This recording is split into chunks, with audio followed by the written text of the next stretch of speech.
Ang hirap din, no? Kasi parang ang magulang ang masisisi, lalo na yung nanay. So, feeling ko tuloy kasalanan ko bakit na-late si Ijun. Ang aga-aga ko siyang ginigising.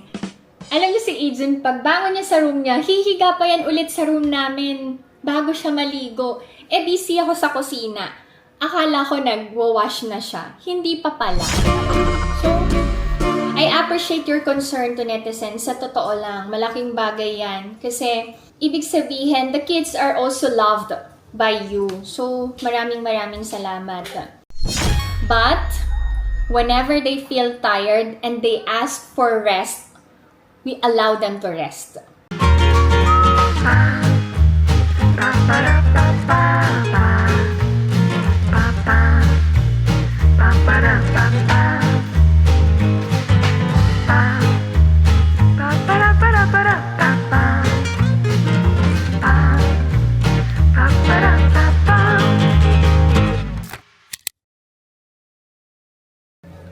Annyeong! Hi everyone! Welcome back to my channel and this is my life in Korea. Samahan niyo ako ngayong araw na to.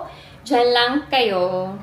Bago ko simula ng araw ko, may sasagutin lang ako na mga tanong from to netizens. Alam nyo, ang totoo, may mga times na nahihirapan akong magbigay ng opinion kasi it's either negative or positive yung magiging reaction nyo or yung comments nyo. So, alam niyo yun, as much as possible, gusto ko na iwasan na magkasamaan tayo ng loob.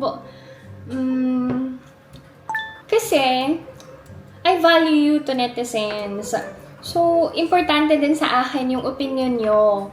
And, importante kayo to netizens sa akin. Kasi, as I always say, kung wala kayo, wala naman si PMSK.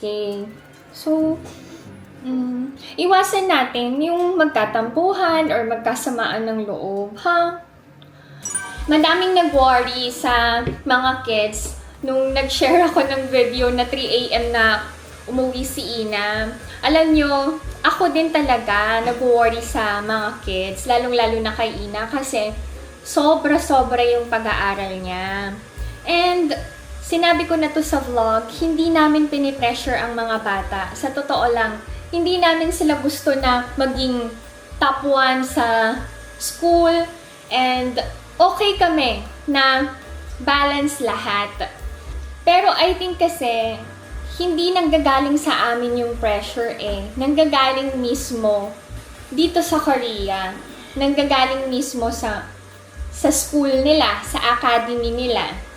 As parents, nakikita naman namin sa mga bata na okay sila. Pag may exams, talagang aral sila. After ng exams, play hard sila talaga. They can do whatever they want to do. If Ijun wants to play computer games, kahit ilang oras yan, okay lang. Si Ina, if she wants to go shopping, if she wants to go to Seoul together with her friends, okay din yan. So, ang importante kasi, pagdating sa bahay, mafe-feel nila na relax na sila. So, yun yung ginagawa naming mag-asawa. Pagdating dito sa bahay, hindi namin sila pinupush na, mag-aral ka ulit, ganyan. Or, may homework ka ba, gawin mo na yan, i-prioritize mo yan. Walang ganon. Ang lagi namin welcome sa mga kids, kumain ka na ba? Or, nakakain ka ba ng maayos? May gusto ka bang kainin? Mag-relax ka na, matulog ka na, magpahinga ka na, tama na yung aral. Ganun kami ni Alex talaga, sa totoo lang. Pero kasi, si Ijun okay siya. Si Ina, ang talagang sobrang sipag sa pag-aaral. I think kasi may goal siya for herself. And the kids are doing their best para sa kanila yon, not to please us. Sinabi na namin ni Alex kay Ina and Ijun, lahat ng ginagawa nyo, gawin nyo para sa sarili nyo, para sa future nyo. Kami, nandito lang kami to support you. Kung anong gusto nyo, yun naman ang importante.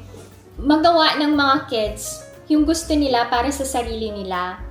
I appreciate your concern to netizens. Sa totoo lang, malaking bagay yan. Kasi, ibig sabihin, the kids are also loved by you. So, maraming salamat.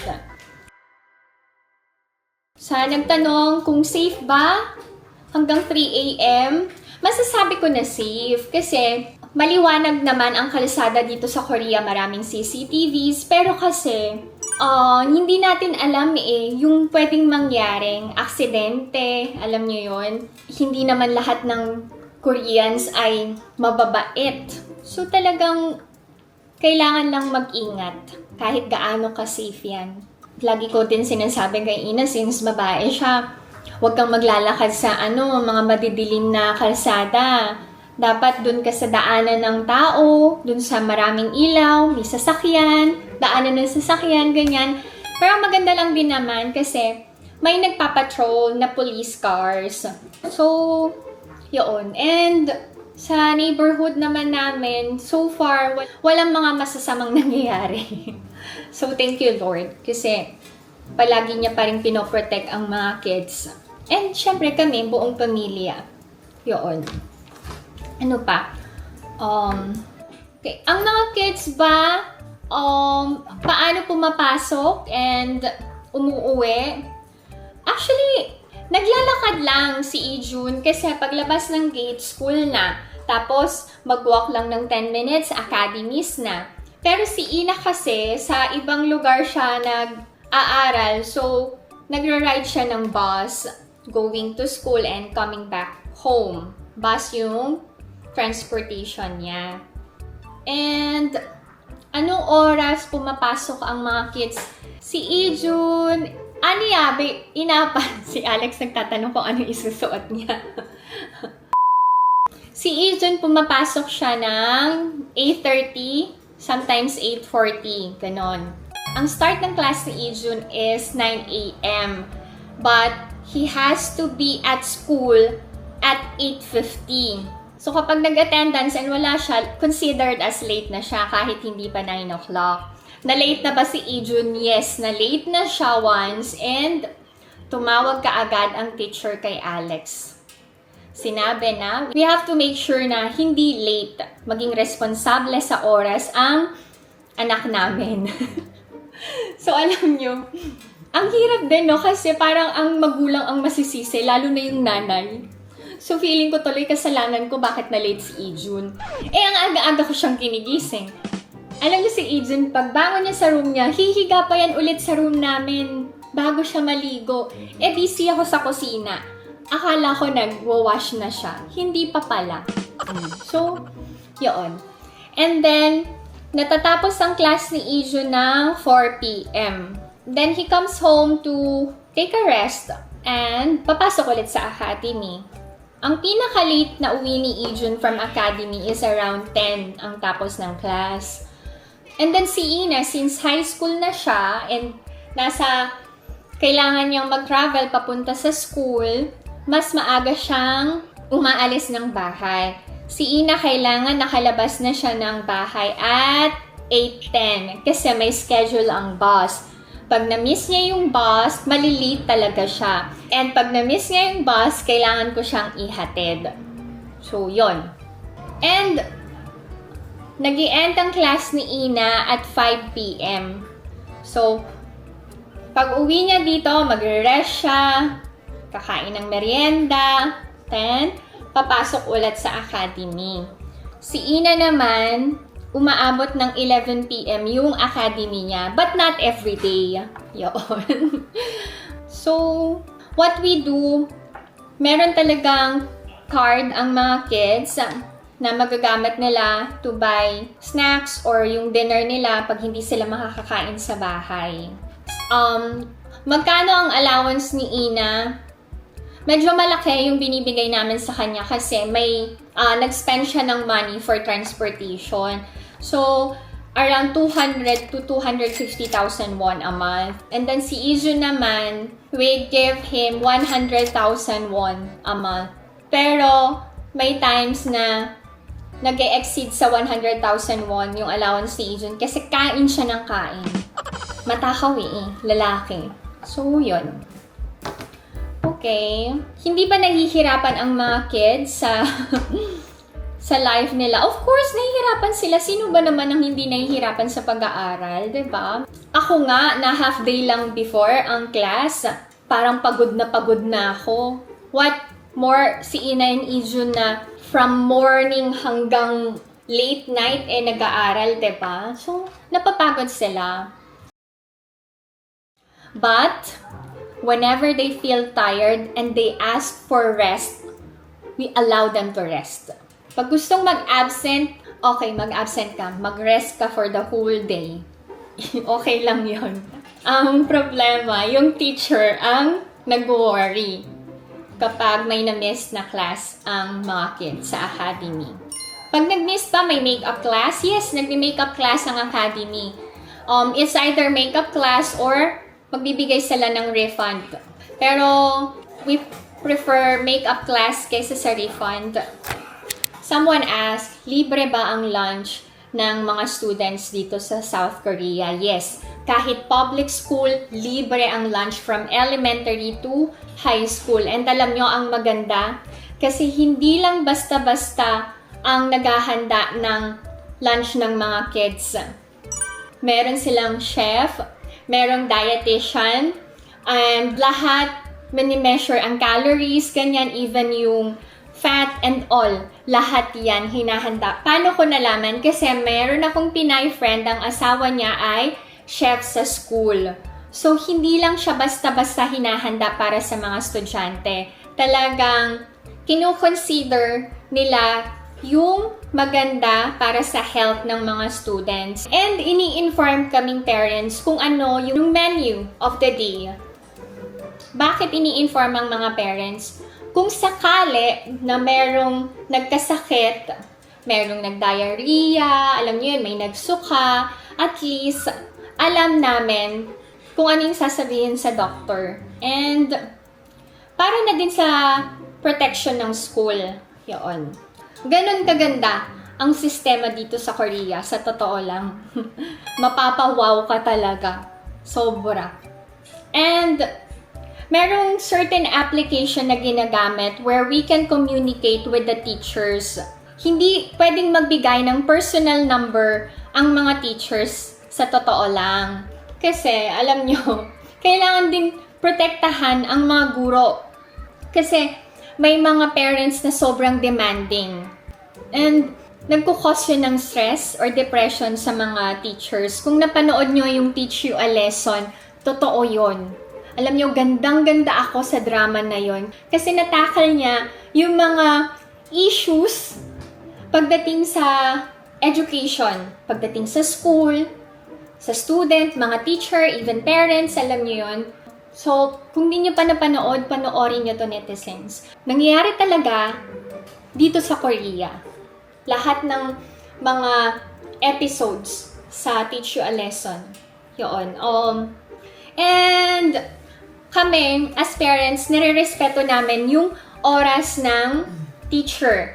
Meron lang schedule na pwede namin kontakin ang teacher. And alam nyo, ang maganda dito sa Korea, every school year, meron kaming pagkakataon na makipag-meet sa teacher. Pero may schedule yon. So, yung chance na yon na makausap ang teacher, doon namin malalaman kung paano nagpa-perform ang anak namin sa klase, kung okay ba yung relationship ng anak namin sa mga classmates niya, ano yung problema ng anak namin. So, ang teacher, nagbibigay din siya ng honest feedback, sasabihin niya kung ano yung dapat naming tutukan sa anak namin, ganyan. Kung hindi naman pwedeng personal na magpunta ang magulang, pwede din through phone call. So, may option ang parents. Kami kasi, sometimes nagpupunta kami sa school, sometimes sa call lang, lalo na kapag busy si Alex, yun. Since si Alex ay Korean and mas madali siyang makipag-communicate sa teacher, so si Alex yung madalas makipag-usap sa teacher ng mga kids. Yun lang muna, ang dami ko mang sinabi. Huwag sasama loob nyo sa akin to, netizens, kung ibibida ko yung Korea. Kasi sa totoo lang, habang tumatagal ako dito sa Korea and habang lumalaki ang mga kids, dun ko talaga nakikita kung gaano kaganda ang education system dito sa Korea. Kahit sobra-sobra yung pag-aaral ng mga bata dito. When it comes to the education system, wala akong masabi. Yun. And, okay. You have to remember na hindi English ang basihan ng katalinuhan ng isang tao. Not because someone cannot speak English, bobo na siya. No. Hindi ganun yun. So, ang mga Koreans may sarili silang strengths and weaknesses. Ganun din sa ating mga Pinoy. And, totoo din kayo to netizens, hindi ko din pwede talagang i-compare kasi magkaiba ng kultura, magkaiba ng curriculum, ganyan.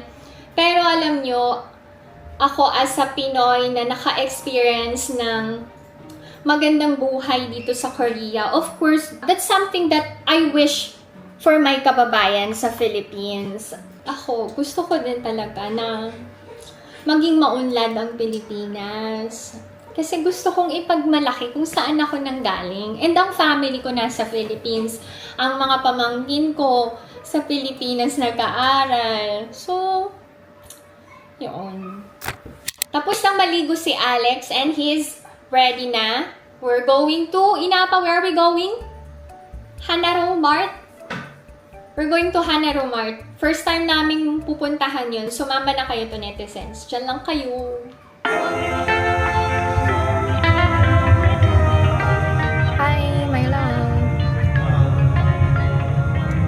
Sama kayo to netizens, punta tayo sa Hanaro Mart. Bagong mart yon dito sa lugar namin. Pero matagal na nag-open. Ngayon lang namin mapupuntahan. Ako kasi tamad mag-drive. Mas gusto ko nilalakad na lang yung pupuntahan ko. Pag sobrang layo ay, wag na lang puntahan.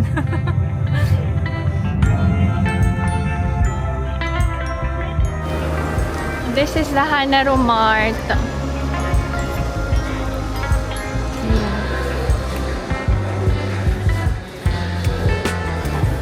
Oh, naka-sale ang orchids. Yan oh, 10,000 won.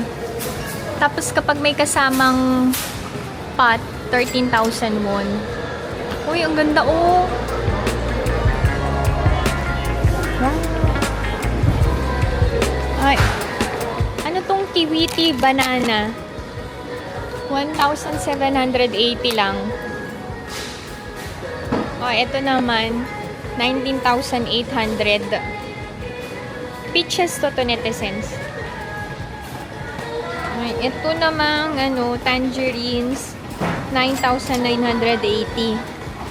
Mahal ang tangerines kasi hindi pa season. Okay, wait. Ang mahal ng green teas, 2,500. Ang konti-konti lang. Pero ang dami kong natanggap from Omoni nito. Thank you, Lord. Mas mura dito, Bibili kami ni Alex nito. Black beans, juice ba yan? Or water. Parang ganon. Mas maraming variety ng vegetables dito compared sa E-Mart. And mas mura to netizens. Ito, 1,500 lang. Ito rin, 1,500. Uy, ito, onion leeks. 1,200 lang. Okay. Ay, may tuyo din dito, to netizens. Ayan. Ay, may pa-free taste yung, dilis. Ito yung tuyo, tingnan nyo. 8,500 na to. Oh my God, may ulo ng, salmon. 6,800 lang, Naku, bibili ako nito. Naka-sale. Okay. Malawak din pala to. Parang magbabago na ako ng mart. Dito na ako pupunta. Kaysa sa E-Mart. Ang mahal din ng bigas, Yung pinakamura, 20 kilograms, 66,000 won. Buti na lang hindi kami bumibili ng bigas. Thank you, Lord. Okay, This is the popular kopi ko. Nakikita nyo to sa K-dramas. Ay, 3,400 itong isang pack. And then, ito namang naka-box, 7,950. I'll buy Oreo. Ijun likes this. Oh my, I missed this. Oreo BTS pa ba? Look. Ah, hot dog flavor. O, try natin one.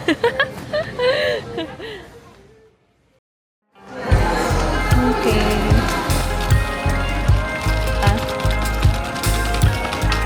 May nagtanong, ano ang purpose na itong color blue?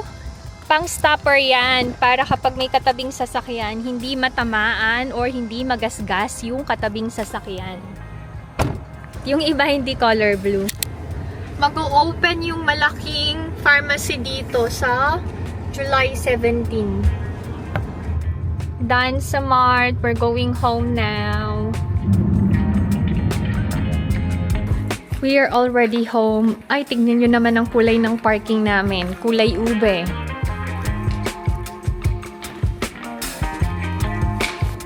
Okay, we're already home. Bumili kami ng sushi. Naka-sale yung Tok Kalbi. Bumili ako. Sausage. Tapos yung duck meat. Dried squid. Nagawa ako ng side dish. Turuan ko kayo to, netizens. Bacon. Ito yung yubu chubap. Ay, buti na lang alam nyo, nakabili ako ng ulo ng salmon. Grabe. Ang hirap-hirap makabili nito sa lugar namin. It's either dadayo ako sa palengke or sa Mart. Pero bihira kasi sa E-Mart magbenta ng ulo ng salmon eh. Tapos itong Oreo. Yung original and BTSO collaboration. Purple talaga. Ito yung cheese tart. Poto ang pangalan. Ay, hindi. Poto. Cute na. Naka-sale yung mga snacks sa Hanaru Mart. Tapos Ace. Alam niyo kalasa nito yung ano natin. Hindi pala. Wala pala. Nakalimutan ko na din kasi yung mga cookies sa Pinas. Natatandaan ko na lang Hansel. Sarap na sarap ako dun. Okay, tapos itong Home Run Ball Choco. Lato na kasi. Tapos napabili tuloy ako ng Greek yogurt drink. Nag-try test kami ng free taste. Inaawa naman ako dun sa seller. Apple flavor. Sarap naman.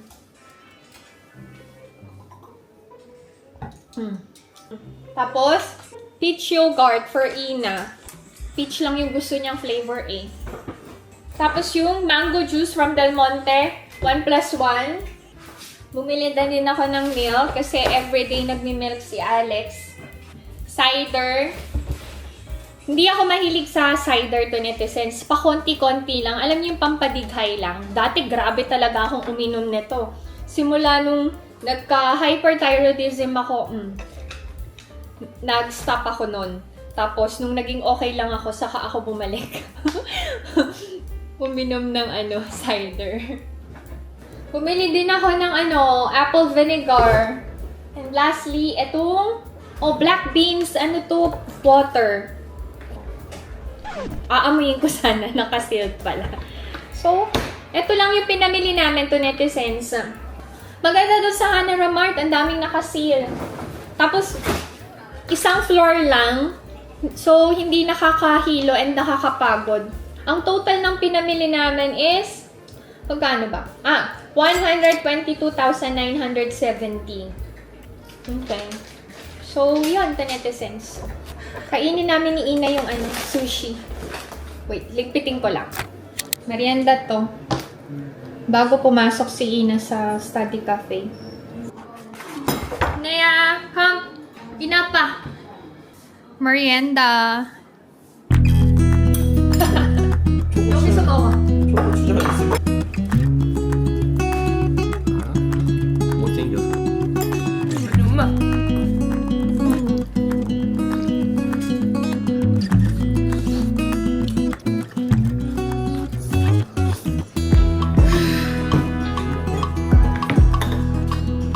you sa pagsama sa akin ngayong araw na to.